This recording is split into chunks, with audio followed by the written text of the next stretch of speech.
Magandang araw sa inyo. Panibagong araw na naman ng kwento at aral mula sa puso. Sa bawat pintig ng puso may kwento naghihintay na marinig. Mga kwento ng pag-ibig, saya, lungkot at pag-asa. At dito, lahat ng yun ay may puwang. Ako si DJ Heartline, kaibigan mo sa lahat ng yugto ng pag-ibig.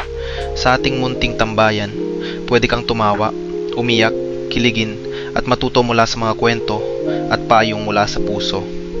Kaya samahan mo ako ngayon. Buksan natin ang panibagong pahina ng kwento. Dahil dito, sa bawat tibok ng puso mo, may tinig na handang makinig. DJ Heartline. Puso mo, kwento ko.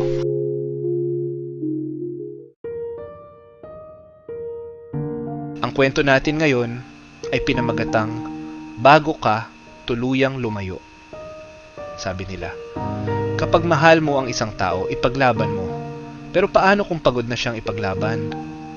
Si Andrea at Liam, magkaibang mundo, pero parehong sugatan. Nagkakilala sila sa panahong pareho silang wasak. Ngayong isang gabi ng ulan sa waiting shed sa ilalim ng ilaw na kumikislap. Basta nagpalitan lang ng ngiti at sa ngiti ngayon, may bagong simula. Mabilis ang lahat. Sa bawat tawanan, sa bawat iyakan, parang silang dalawa lang ang mundo. Si Andrea, sanay masaktan. Si Liam, sanay manahimik. Pero sa pagitan nila, natutong umiyak si Liam at natutong magmahal si Andrea.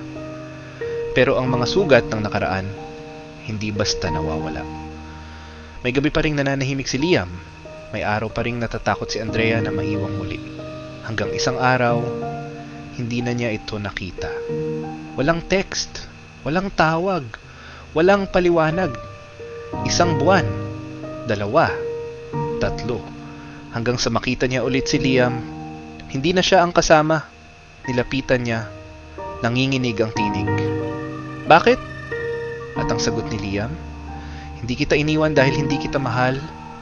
Iniwan kita dahil hindi ko kayang dalhin ka sa mundo ko, habang ako mismo nalulunod pa sa sarili kong sakit. Minahal kita. Pero baka hindi sapat ang pagmamahal kung ako mismo hindi ko kayang mahalin ang sarili ko. Tumalikod si Liam. At si Andrea? Naiwan. Hindi dahil iniwan siya, kundi dahil minsan ang pag-ibig, kahit gaano katotoo, hindi sapat kung hindi kayo pareho pang buo. Hanggang ngayon, hindi niya alam kung iniwan siya. O pinili lang ni Liam na hindi siya hilahin sa pagkakawasak. Makalipas ang ilang taon, natuto si Andrea na muli. Hindi man niya tuluyang nalimutan si Liam, natuto siyang mabuhay kahit wala ito. Nagpinta siya ulit. Tumawa, natutong mahalin ang sarili, unti-unti. Pero may gabi pa rin. Gabi ng katahimikan kung kailan iniisip niya kung paano kaya kung isang araw, habang palabas siya ng gallery kung saan nakadisplay ang sarili niyang likha, may humabol sa kanya. Pamilyar ang tinig. Andrea! Paglingon niya, nandoon si Liam. Payat, mapungay ang mata, hawak ang isang lumang foto na kuha nila dati sa tabing dagat. Totoo pa rin pala yung nangiti mo? Wika ni Liam. Pero hindi na ako ang dahilan. Tahimik si Andrea. Hindi niya alam kung dapat siyang ngumiti, umiyak, o umalis na lang muli. Bakit ka nandito, Liam? Huminga ito ng malalim. Dahil sa lahat ng iniwan ko, ikaw lang yung hindi ko makalimutan. Minahal kita noon, pero ngayon ko lang natutunang huwag kang saktan. Lumapit siya.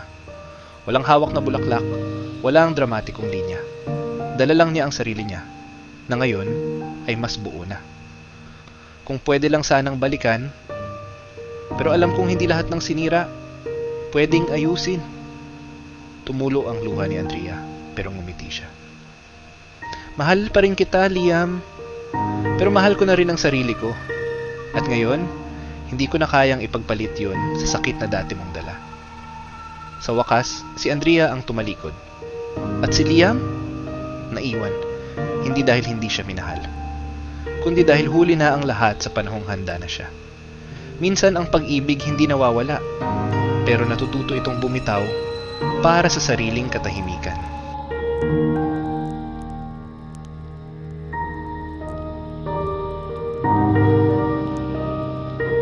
ang aral na ating natutunan sa kwento ay isa. Hindi sapat ang pagmamahal kung hindi kayo pareho pang buo. Kahit mahal mo ang isang tao, kung hindi ka pa healed o buo bilang sarili mo, may posibilidad na masaktan mo siya kahit hindi mo intensyon. Minsan, ang pagmamahal ay kailangang magsimula sa sarili. Dalawang. Ang timing ay kasing halaga ng damdamin.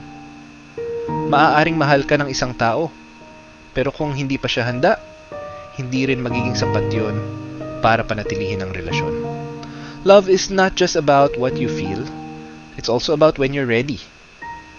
3 taon ang darating para turuan ka, hindi para manatili. Hindi lahat ng dumaan sa buhay mo ay para sa habang buhay.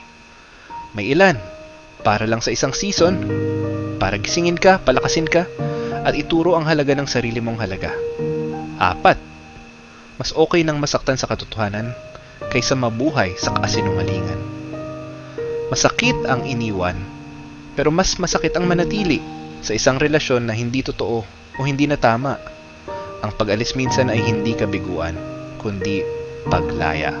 5. Ang tunay na pag-ibig ay marunong bumitaw kung kailangan. Hindi lahat ng pag-ibig ay tungkol sa paghawak. Minsan, ang pinakamature na klase ng pagmamahal ay yung marunong magsabing, mahal kita, pero mas mahal kong makita kang payapa, even if that peace is without me.